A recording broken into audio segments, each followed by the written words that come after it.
Hi, I'm Mary, and welcome to my Ventura County Sustainable Farmer of the Month. And today I'm in beautiful but foggy Ojai with Johnny Fontaine, the farmer of Gozo Farm. And John, how did you get into agriculture? What makes you passionate about it?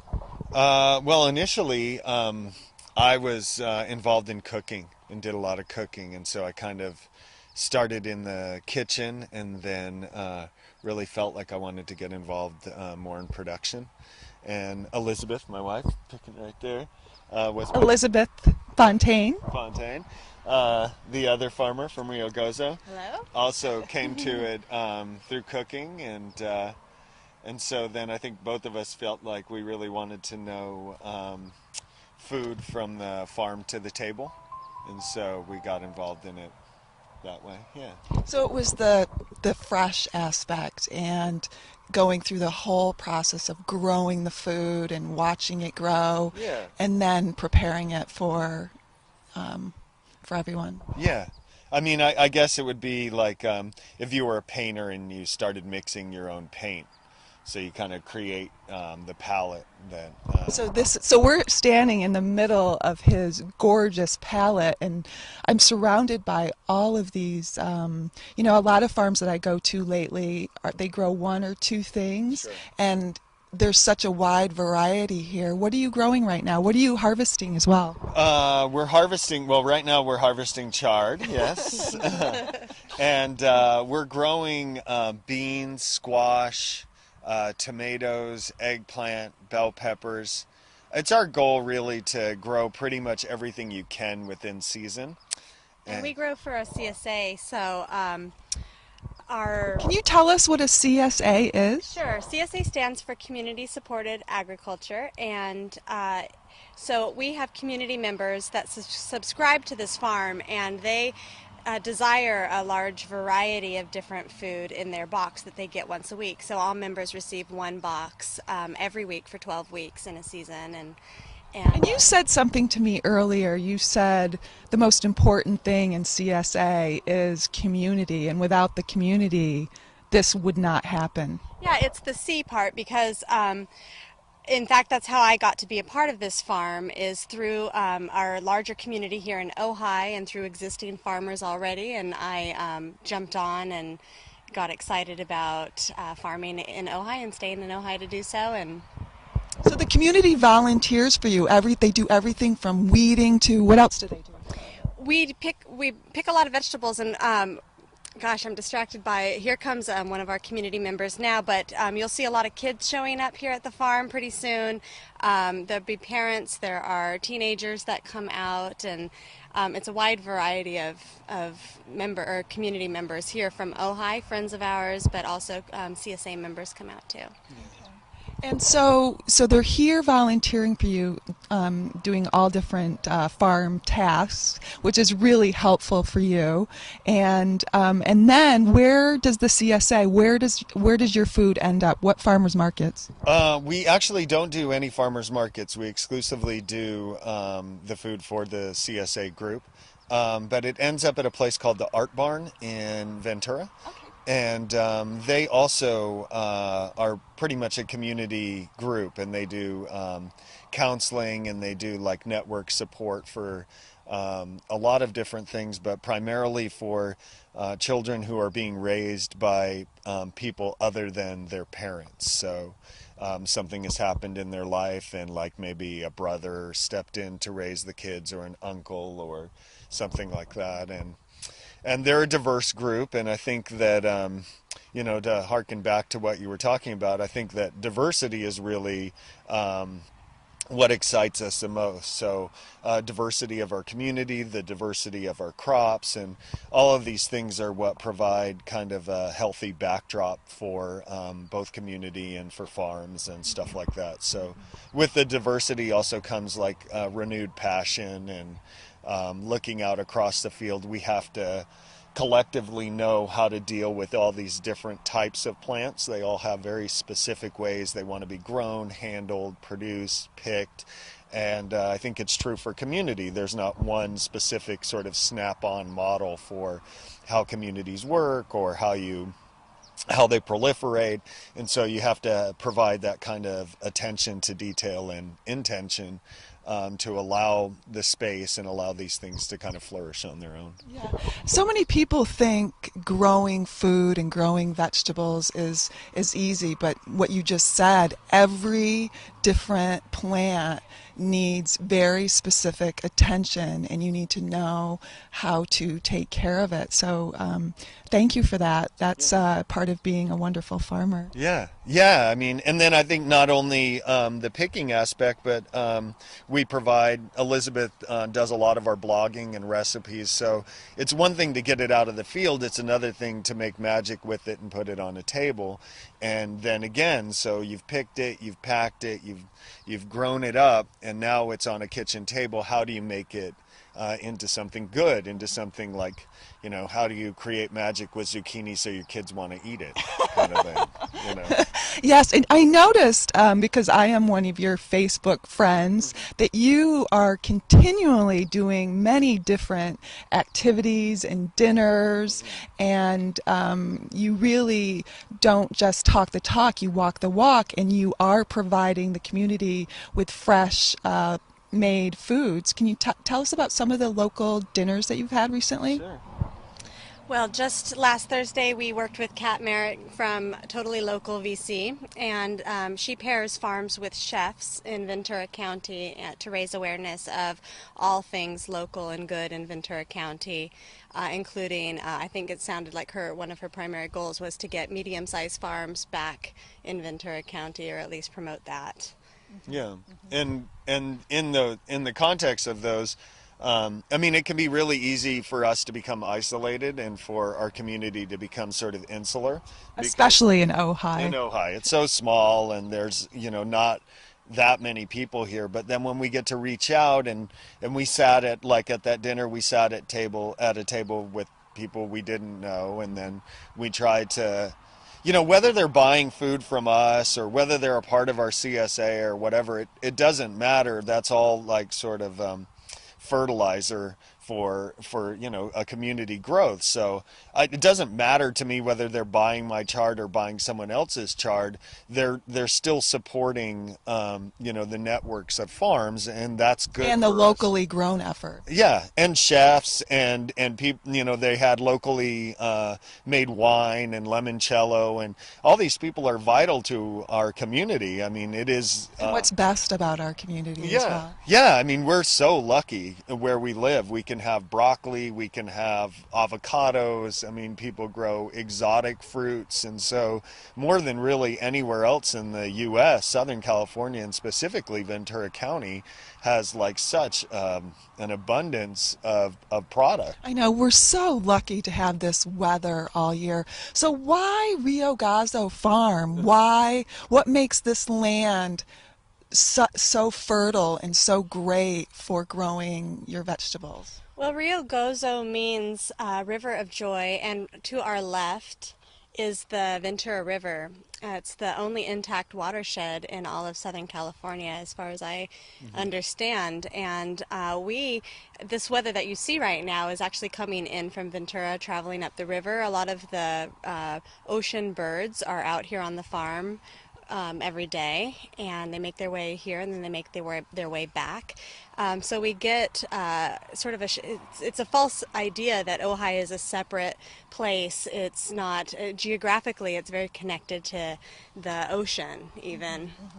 Yeah, and so the weather patterns really work for the vegetables. I mean, the weather is like, it's neither good nor bad. It's good for some things, it's bad for others, and so that's a matter of perspective. But I mean, as far as the soil really goes, it's basically the mountains that we can't see because of the fog. But over millions of years, this was an alluvial floodplain, and this was filled with silt and soil. And so every time you're eating a vegetable, you're eating soil and topsoil that was made millions of years ago through very dramatic weather shifts. And we have the benefit now of having that sort of changed. And also, this was a pig farm for many years before we took it over. Yeah, so there's a lot of great fertilizer down on the bottom when you start to dig in. And why organic? Why is organic so important? Well, I mean, personally for us, I don't think there was ever like any kind of, we didn't sit down and do pros and cons on it. It was just, this is what we were going to do. But I think as far as a community goes and as far as what we believe is important to both the county and the planet at large, is that we don't want to do any harm is basically is our premise. So what sustainable efforts do? You use good bugs? Yeah, well, we don't use any animal inputs, so therefore we can make sure that there's no pathogens and people don't get sick from our food from other fertilizers. But I think primarily for us as a focus is that we want to be stewards of this land, and the thing that would really trouble us is if whatever farmers come after us on this land were to look at it and say these people just abuse this precious resource. And water is important and oil is important, but you can't make new topsoil. It takes millions and millions of years, and so we want to make sure that this land is viable for our community. And pristine. You want to keep it pristine. Precisely. And we couldn't have our community out here if we were using the chemicals and the pesticides. We couldn't have my nephews or any of the children out, around chasing the bugs. There probably wouldn't be bugs for them to chase. Good point. I just saw one of your younger volunteers go by. He must have been about 8 or 9 years old. And why is it so important for us to teach the younger generation about agriculture, and what do you want to pass on to the kids? Well, I mean, I think that, for so long, the United States had a history of agriculture, and then it became something that was sort of looked down upon. But it's at the very root of every human. It's not specific. No pun intended. Yeah, yeah. It's something that's unifying. Everyone eats, everyone drinks water, and everyone breathes. And so we want to have kids understand that this is a wonderful life, and that it's about more than 401k plans and making sure that they have this awesome car or this really huge home, but that you can have a lifestyle that keeps you both healthy and happy. And I think that, just with the birth of social networking and things like that, I think that at the very base of that is that people want connection and they want community, and people want to grow up around the people that they love, and they want to see them on a daily basis. And so, I mean, here at our office, we're able to see our nephews, we're able to see friends, family members, that kind of thing, and still make money and live, and we can eat, at the end of the day, what we produced, and basically our energy and intention. And we forget sometimes that we are natural beings, so connecting to nature is very important. We're going to ask you some more questions about your CSA, but thank you so much, Elizabeth and Johnny, and thank you here at Rio Gozo Farm in Ojai. Thanks.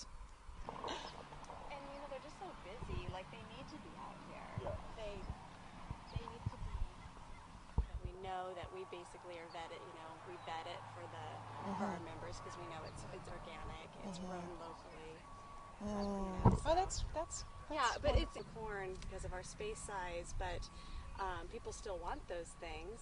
And what's great about doing it is that it's still supportive.